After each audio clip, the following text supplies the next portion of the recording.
Kembali lagi bersama saya Prawito Hudoro.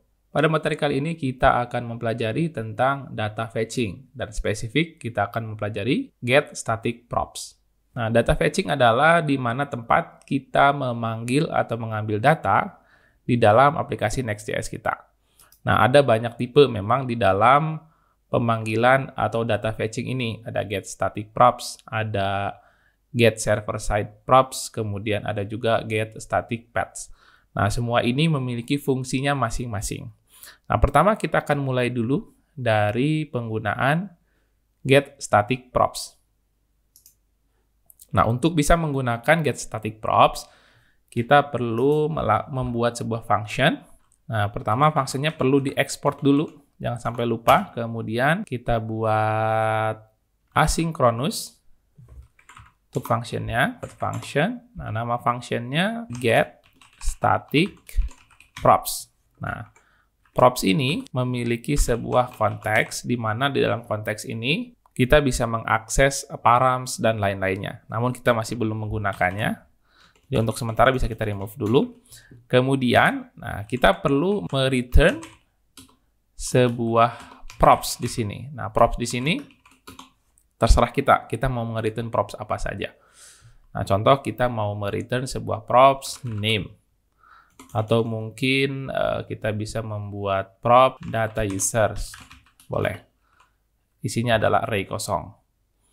Nah, ini seperti ini juga boleh. Nah, namun fungsi lainnya adalah nanti kita akan memanggil API di dalam get static props ini. Nah, di sini kita akan coba menggunakan JSON placeholder untuk menyediakan API-nya. Nah, kita akan coba menggunakan JSON placeholder untuk yang users ya. Kita ambil 10 data users. Nah, API-nya yang ini kita coba panggil di sini. Const JSON sama dengan await fetch data ke URL ini. Nah, kemudian const data users. Mungkin kita ganti ini menjadi respon ya. Respon. Kemudian kita ganti ini menjadi respon.json. Nah, seperti ini. Kemudian barulah kita gunakan di sini data users. Oke, kurang lebih seperti ini. Nah, kemudian kita akan gunakan nih props-nya. Props yang dipakai adalah data user ya. Kita akan buat di sini props. Udah di destructuring ya, jangan bingung. Kita udah destructuring menjadi data user. Atau kalau kalian bingung, kita bisa membuat dia menjadi props seperti biasa. Kemudian kita panggil data user, sama saja seperti ini. Nah, kemudian mungkin kita bisa konsol data usersnya. Oke, kita simpan. Nah, kita masuk ke aplikasi Next.js kita untuk users. Kita inspect dan kita lihat konsolnya. Kita klik user, Nah, kita lihat user. Ada data yang salah, kita coba cek.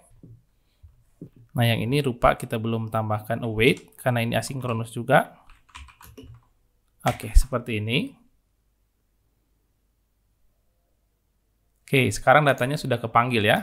Jadi kita memiliki 10 data di sini, di mana proses pemanggilannya berada di dalam get static props. Nah, yang pertama yang perlu kita perhatikan, hal menariknya adalah di dalam network, kalau kita refresh, nah proses pemanggilan API-nya tidak akan nampak. Karena proses pemanggilan API ini terjadi di sisi server. Jadi sebelum JavaScript-nya muncul ke dalam browser, dia sudah panggil API dulu, kemudian di-provide datanya. Dikumpulkan data ini.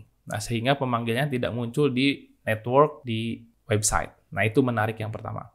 Kemudian, yang kedua, ketika kita menggunakan get static props, maka halaman ini sudah di-bundle terlebih dahulu sebelum page-nya muncul. Nah, kita akan coba seperti ini. Kita munculkan terlebih dahulu di sini datanya. Nah, kita akan coba mapping data users dot map user kita akan return beberapa data ya. Mungkin yang pertama kita akan return name-nya, berarti user.name.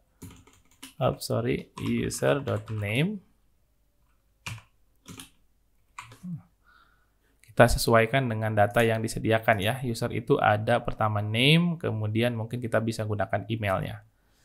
Yang kedua, kita bisa membuat user.email. Nah, kita simpan seperti ini. Nah, dia akan muncul nih nama user dan juga emailnya.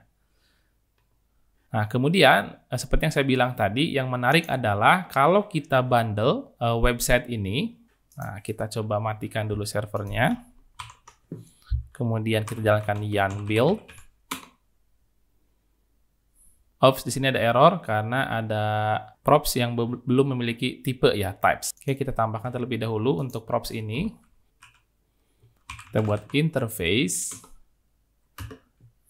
user props.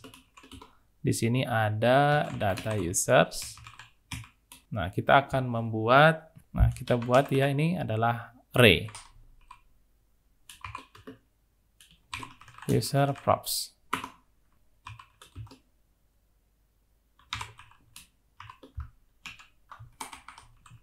Oke, sementara kita buat any dulu karena objeknya cukup banyak, jadi belum sempat kita mappingkan terlebih dahulu. Karena concern kita adalah untuk memahami get static props-nya ya. Oke, sekarang kita akan coba build lagi.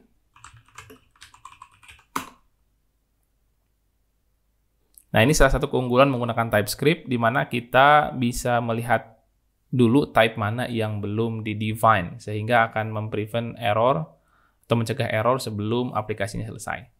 Baik, proses build-nya sudah selesai di sini. Nah, kemudian kalau kita lihat di dalam